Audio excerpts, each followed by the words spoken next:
Lihat. Iya, nuwun. Assalamualaikum warahmatullahi wabarakatuh. Selamat siang dan selamat sejahtera untuk kita semuanya.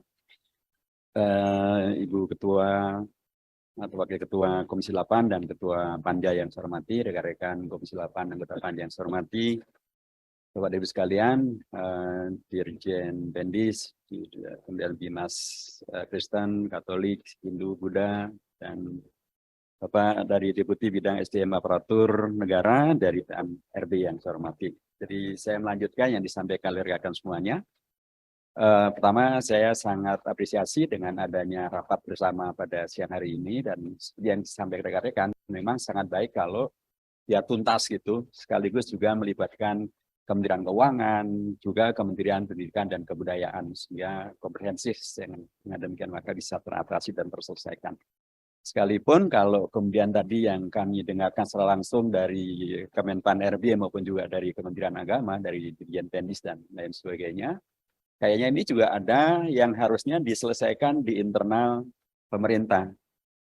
Karena ini kan sebetulnya seandainya ada koordinasi, dan kan ada juga Menko PMK-nya. Kalau ada koordinasi yang maksimal antara Kemenpan RB dengan Kementerian Agama, Kementerian Keuangan, dan kemudian juga Kementerian Pendidikan dan Kebudayaan, rasa-rasanya beragam hal yang belum sinkron ini bisa disinkronisasi, Pak. Karena secara prinsip kita semuanya pasti masih ingat pernyataan Bapak Presiden yang menegaskan bahwa tidak ada misi menteri, tapi semuanya dari Presiden. Artinya kan satu payung. Bila satu payung kan harusnya tidak terjadi hal yang berbeda yang tidak disampaikan oleh Bapak dari Kementerian RB dengan apa yang disampaikan rekan-rekan dari Kementerian Keagamaan. Itu satu. Nomor dua, karena ini terkait dengan masalah pendidikan, sekalipun ujungnya adalah kepada terkait dengan tenaga kerja kependidikanan, maka sesungguhnya rujukan dari itu semuanya adalah Undang-Undang Dasar, Pak. Di Undang-Undang Dasar itu sama sekali tidak ada pembedaan antara mereka yang melakukan kegiatan pendidikan keagamaan maupun non keagamaan. Tidak ada pembedaan sama sekali. Itu dengan mudah bisa kita baca di pasal 31 ayat 3 maupun 31 ayat 5. Dan bahkan di pasal 31 ayat 5 itu tegas menyebutkan bahwa pemerintah memajukan pendidikan nasional dengan menghormati nilai-nilai agama. Jadi itu pasal 31 ayat 3 sangat jelas lagi bahwa tujuan pendidikan nasional itu adalah meningkatkan keimanan, ketakwaan, akhlak yang mulia baru dalam rangka mencerdaskan kehidupan bangsa. Jadi nilai-nilai keagamaan malah disebutkan lebih dulu 3 kali malah, baru kecerdasan bangsa.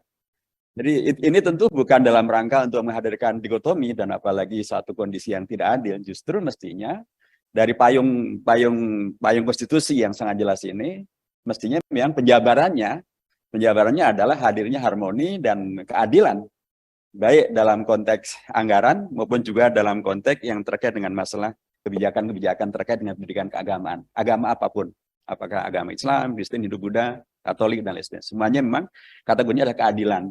Dan kita semuanya tahu keadilan bukan berarti sama rata sama rasa, tapi tentu adalah proporsional.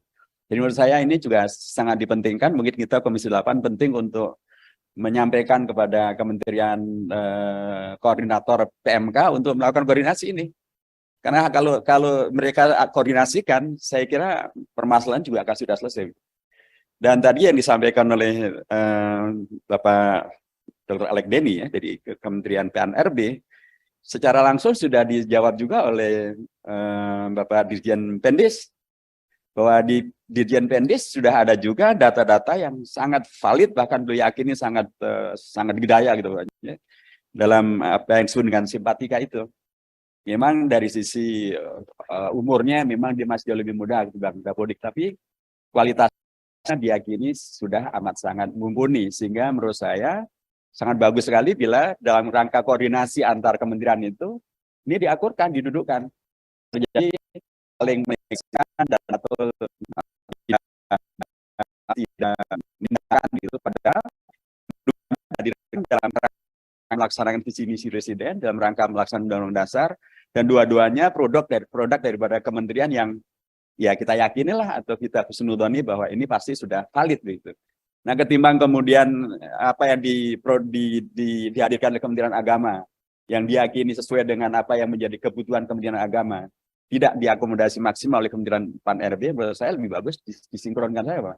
dalam rapat kerjasama bersama, sehingga dengan demikian akan ketahuan nih apa yang menjadi keperluan, apa yang menjadi. Kemarin kita ketemu dengan yang disampaikan oleh Mas Nurul Huda, kita rapat kerja dengan rekan-rekan kita dari Persatuan Guru Impasing Nasional.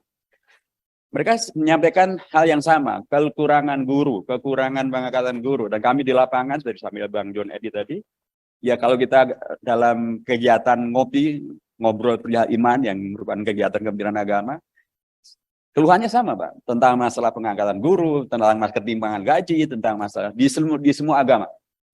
Sehingga karenanya kalau kemudian babnya adalah yang disampaikan oleh Kementerian Pan-RB tadi terkait dengan masalah data, terkait dengan masalah keperluan dan lain sebagainya, ternyata di Kementerian Agama sudah ada semuanya.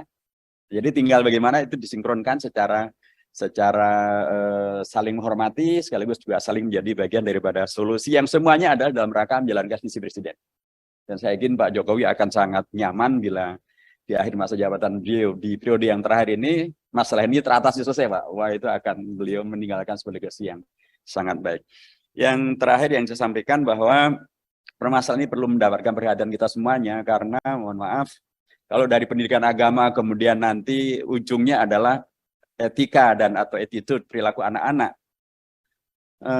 Tahun 2021 Bapak, tahun yang lalu itu kenaikan kenakalan dan kejahatan di anak-anak itu meningkat drastis bila dibandingkan dengan tahun 2020. Tahun 2020 itu jumlah kenakalan dan kejahatan oleh dan atau terhadap anak itu jumlahnya 11.278. 2021 naik menjadi 14.517. Tahun 2022 belum ada angka yang sampai belum jalan. Itu hanya menegaskan betapa kondisi anak-anak kita sangat rawan, Pak. Kemarin bahkan ada anak-anak di Tapanuli ya, naik sepeda motor bareng-bareng dan berhenti, ada ibu-ibu sepuh, mereka berhenti, saya kira membantu, ditendang, Pak, sampai tercengang itunya. Lebih ngeri lagi ketika mereka mengatakan bahwa ini iseng. Lah, bagaimana anak-anak kita kayak begini? Belum lagi yang kemudian pembulian terhadap anak-anak yang sudah demikian. Ini semuanya kan bagian daripada ketika agama tidak diberikan dengan maksimal. Mungkin salah satu sebabnya karena guru agamanya kurang atau tidak ada. Kalaupun ada mungkin karena insentifnya tidak memadai sehingga mereka tidak bisa maksimal melaksanakan pekerjaan ini. Jadi saya kira menghadirkan keadilan anggaran dan keadilan kebijakan untuk Kementerian Agama dalam konteks para guru dan lain sebagainya menjadi sangat penting bagian daripada solusi. Terakhir yang saya sampaikan, terima kasih pada Bapak dari Kementerian Agama, dari Dirjen seluruh agama yang ada, dan semuanya tadi menyampaikan permintaan kepada kepada Komisi 8 dan Pansus Komisi 8 untuk membantu mereka. Tentu itu kerjaan kita. Tapi kami juga mohon dibantu juga, karena tadi dari seluruh yang disampaikan, berbeda dengan yang dibagikan. Slide-slide tadi semuanya sangat bagus, tapi tidak sama dengan yang dibagikan kepada kami. Jadi susah juga untuk ngejarnya itu. Sementara ada aturan sesungguhnya, kalau rapat kerja itu ya bahan-bahan sudah kami terima 2 hari atau bahkan 3 hari sebelumnya. Ini juga baru kita terima di tempat, Bapak. Jadi mohon juga kita saling membantu supaya kita mempunyai data-data dan atau kita juga bisa merasionalisasi dengan baik agar data-data yang diberikan kepada kami adalah data-data yang terpadu. Jangan yang diberikan kepada kami adalah narasi, sementara yang disampaikan dalam slide yang tentu dalam waktu yang berkejaran ini kita belum jadi wali, Pak. Kalau udah jadi wali barangkali semuanya bisa kita atasi. Kita baru wali murid ini, jadi masih banyak sulit. Jadi demikian Ibu, terima kasih. Assalamualaikum warahmatullahi wabarakatuh. Terima kasih Pak Hidayat.